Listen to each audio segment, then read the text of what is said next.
Your Gradle scripts are down here, and I'm going to go ahead and expand those out. Looking at this, you should see that there's actually two files named build.gradle. As an aside, the Gradle website actually has a pretty helpful guide that goes through what each of the lines in each of these files does. In this screencast, I'm going to go ahead and point out some of the most important concepts, but you can go ahead and read these guides for the full picture. Back in our project, I'm going to go ahead and open up this project build.gradle file. If I were to change the view here to the project view, I would see that the build.gradle file that I'm talking about is right inside the root dice roller folder, whereas the other build.gradle file is inside of the app folder. Alright, so let's actually take a look at this particular file. These two lines of code here define the repositories available for the entire project. Repositories are remote servers where any external code will be downloaded from, for example, Android libraries. This Google repository here contains core Android libraries maintained by Google.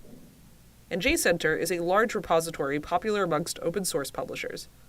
Dependencies are external code, such as libraries, that your project relies or depends on. This here is the project-wide dependency block that specifies dependencies needed for your whole project. Now, Gradle is a generic build tool, so it doesn't automatically know how to build Android projects or Kotlin files, which is why these two dependencies are pretty important. This is where you can download all of the Gradle scripts for actually building Kotlin Android apps. These scripts are part of Gradle plugins, and these dependencies say which version of the plugins to actually download. You're going to see where those Gradle plugins are used shortly.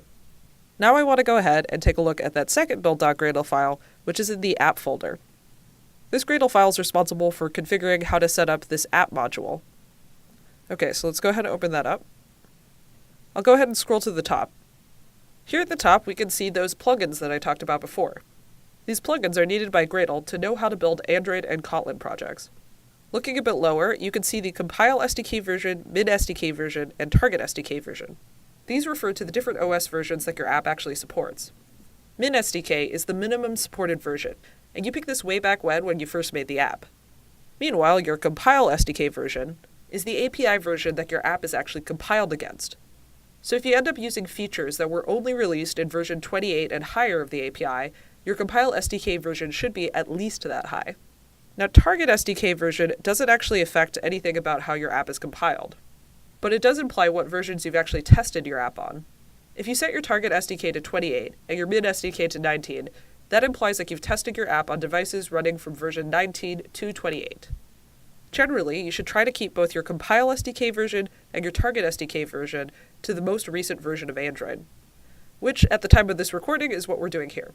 The unique application ID is defined right here. The application ID is super important because it's the unique identifier that Android and Google Play both use to identify your app. For example, it's not possible to install two different apps on the same device that share the same application ID. It's also not possible to publish an app to Google Play with an application ID that has already been used to publish another app. Therefore, it's super important for this to be unique. And because of this, it's commonplace to use the reverse domain name that you or your business owns, followed by the name of the app. The logic being that only one company or person will actually have ownership over that web domain. Now, this course has a lot of example apps in it, and not all of you own web domains, so I'm using example.com here as that web domain. And when that's reversed, that becomes com.example. So that's the start of my application ID, and then I'm using the app name, Dice Roller, as this last part. Now, by default, this application ID will match the package of our app. So if I'm over here in my main activity, I can actually see that the package is com.example.diceroller. These defaults were chosen way back when we set up the project. Finally, if I scroll down, I can see this dependencies block here. These are all the dependencies that are needed for our app. Gradle will download these dependencies on our behalf from the repositories that we specified in the other project build.gradle file. Because we're going to be using and adding different libraries in the course, you're actually going to be editing this part of the Gradle script most often.